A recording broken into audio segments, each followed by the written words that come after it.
Hi there, Elise Dewsberry here from New Musicals Inc. with another one in my series of video blogs about how to get no feedback from Elise. And today's topic is about TMI in stage directions. Too much information in stage directions.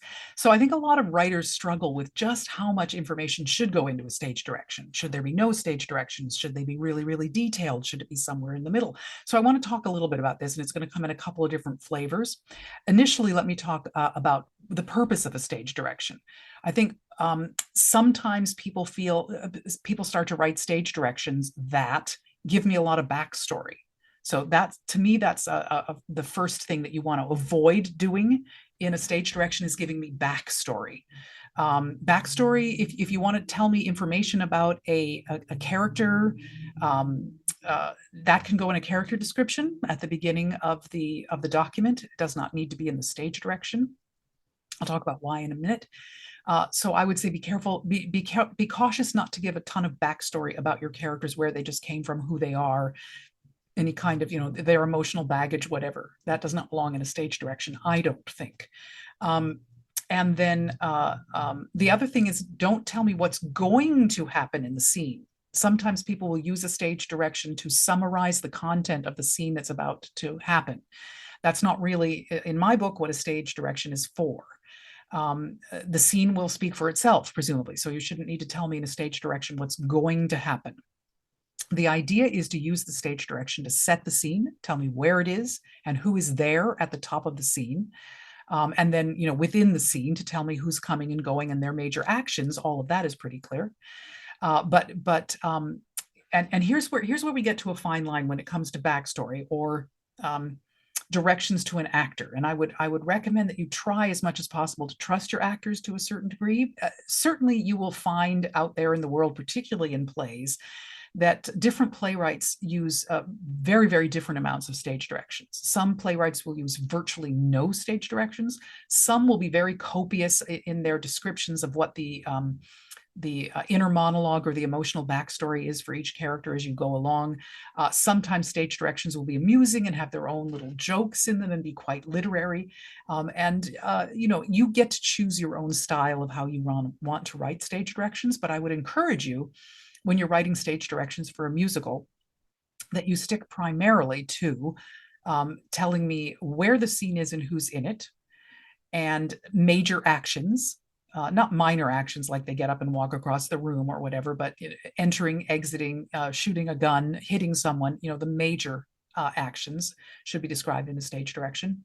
And then you certainly can use asides, which are slightly different from stage directions. Usually an aside is something that comes right after the character's name and before their dialogue that describes the way in which they're going to be speaking the line, sarcastically, happily, with a sigh, that kind of thing. That is not truly a stage direction. That is a direction to an actor.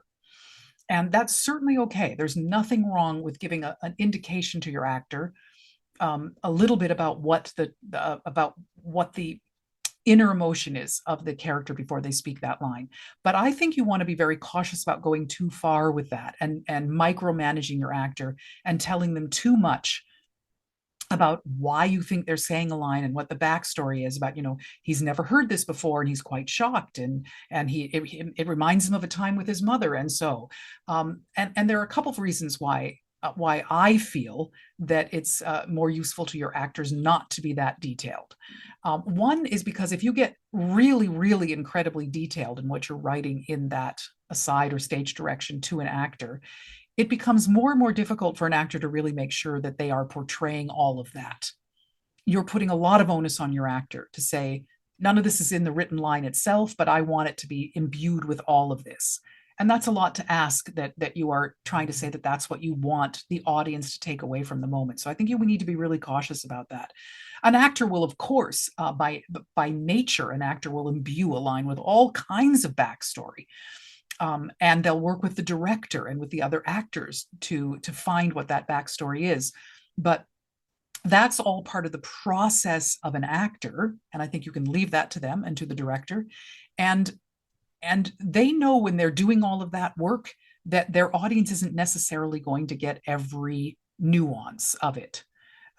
Whereas if you put it in the stage direction, suddenly it feels like like you're laying down the law to the actor that the audience must understand this, and that's asking a lot. And I think it's also copping out a little bit on your job as a writer to make sure that what you really want to be clear to an audience is clear in the writing. I'll tell a little story. Not sure if I've told this one before or not in this venue, but here it comes. My mentor, John Sparks, often tells the story about when he was directing a show many years ago in Chicago. And the playwright was the book writer was involved in the rehearsals and kept coming up to John at various points to say, "Boy, you know, that line is really meant to be very sarcastic, and the actor is just not being sarcastic enough." And I wrote in the stage direction sarcastically, and the writer kept coming back to John saying, "It's just not sarcastic enough. It's just not sarcastic enough." And finally said, "I don't know, what else can I write in there? What else can I write in the stage direction to make sure that the actor understands that this line is supposed to be sarcastic? What else can I do?" And John simply said to the writer, "Well, you could write a more sarcastic line." And I think that's a really, really important thing to remember. Whatever you write in the stage directions is only a suggestion. And whether the director and the actor will choose to use that or not, whether they'll be able to realize it or not, are all things that happen in a rehearsal process that you may not have much to say about or much to do with. But if you make sure that the intention is clear in the line itself, that's where you have power as a writer, because they're going to say the words that you wrote. They may cross out the stage directions that you wrote and ignore them and do something else entirely, but they cannot ignore the words you wrote. So if something is vitally important to you to get across to the audience, then I think your best bet as a writer is to make sure that it is so clear. And I don't mean by that being heavy-handed or overt. You still need to be really, really careful about it as a book writer, about how you do it in a less overt and heavy-handed way. But it needs to be clear enough that it cannot be misinterpreted or misrepresented to an audience.